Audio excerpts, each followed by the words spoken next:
Hello दोस्तों। सोचिए, कभी कभी जिसे हम बचाने के लिए अपनी जान दांव पर लगा देते हैं ना, वही सबसे बड़ा निशाना बन जाता है। और इस बार खतरे के इस खेल का सेंटर है एमिली। मतलब एक जिंदगी बचाने की ये लड़ाई अब एक ऐसी भूल भुलाइयां बन चुकी है जहां हर मोड़ पर एक नया खतरा, एक नई साजिश एड्रियन का इंतजार कर रही है। तो कहानी का ये हिस्सा शुरू होता है एक हॉस्पिटल की सुबह से। सब कुछ बिल्कुल शांत और नॉर्मल लगता है, लेकिन अक्सर तूफान से पहले की खामोशी ही सबसे ज्यादा डरावनी होती है। सुबह के 6 बज रहे हैं। हॉस्पिटल में धीरे धीरे चहल पहल शुरू हो रही है, लेकिन रूम नंबर 302 के बाहर एक साया मंडरा रहा है। काली टोपी, चेहरे पर मास्क और उसकी आंखों में कोई जज्बात नहीं, सिवाय एक ठंडे अजीब से इरादे के। वो बिना कोई आवाज किए दरवाजा खोलता है। अंदर एमिली गहरी नींद में है और उसकी माँ बेखबर पास ही कुर्सी पर बैठी बस ऊँघ रही है।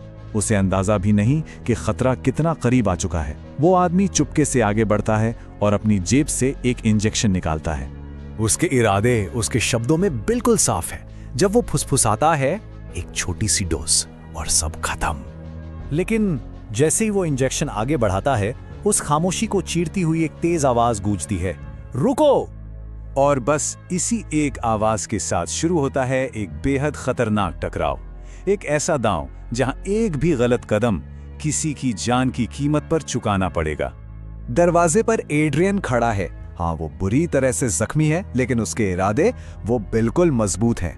पर हमलावर की रफ्तार तो देखिए।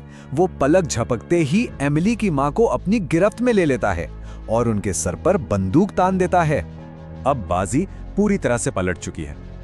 हमलावर साफ साफ धमकी देता है, एक कदम भी आगे बढ़ाया तो ये मर जाएगी। एड्रियन हालात की नाजुकत को समझते हुए पूछता है, तुम्हें क्या चाहिए? और यहाँ इस हमले का असली मकसद सामने आता है। हमलावर कहता है, मिस्टर ब्लैक तुमसे मिलना चाहते हैं। तो मतलब यह हमला एमिली पर था ही नहीं, ये तो एड्रियन को बुलाने के लिए बिछाया गया एक जाल था। अब एड्रियन के पास कोई और रास्ता बचता ही नहीं है। वो मजबूरन मिलने के लिए तैयार हो जाता है। सौदा होते ही हमलावर फौरन उसे फोन पर एक लोकेशन भेजता है, एमिली की मां को छोड़ता है और पलक झपकते ही खिड़की से कूदकर अंधेरे में फरार हो जाता है। इस पूरे हंगामे के बीच एमिली की आंख खुलती है। वो एड्रियन को देखकर कमजोर सी आवाज में कहती है, डॉक्टर आप वापस आ गए। और एड्रियन उसे वही भरोसा दिलाता है जो वो हमेशा से दिलाता आया है, मैं हमेशा वापस आता हूं। अब वक्त है उस मुलाकात का जो शायद सब कुछ बदल कर रख देगी। एड्रियन एक ऐसी जगह जा रहा है जहां उसके अतीत के न जाने कितने राज दफन हैं, और आज उनमें से कुछ राज बाहर आने वाले हैं। रात का वक्त, शहर से दूर एक पुरानी बिल्कुल वीरान फैक्ट्री।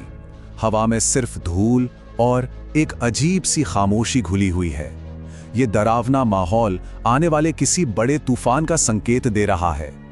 एड्रियन जैसे ही अंदर कदम रखता है, अचानक तेज लाइट्स चलती हैं और उसकी आंखों के सामने मिस्टर ब्लैक खड़ा है, जैसे वो जानता था कि एड्रियन जरूर आएगा। एड्रियन का इरादा तो बिल्कुल साफ है। वो कहता है, आज ये खेल खत्म होगा। लेकिन मिस्टर ब्लैक बड़े रहस्यमयी तरीके से मुस्कुराते हुए जवाब देता है, नहीं एड्रियन, आज तो खेल शुरू होगा।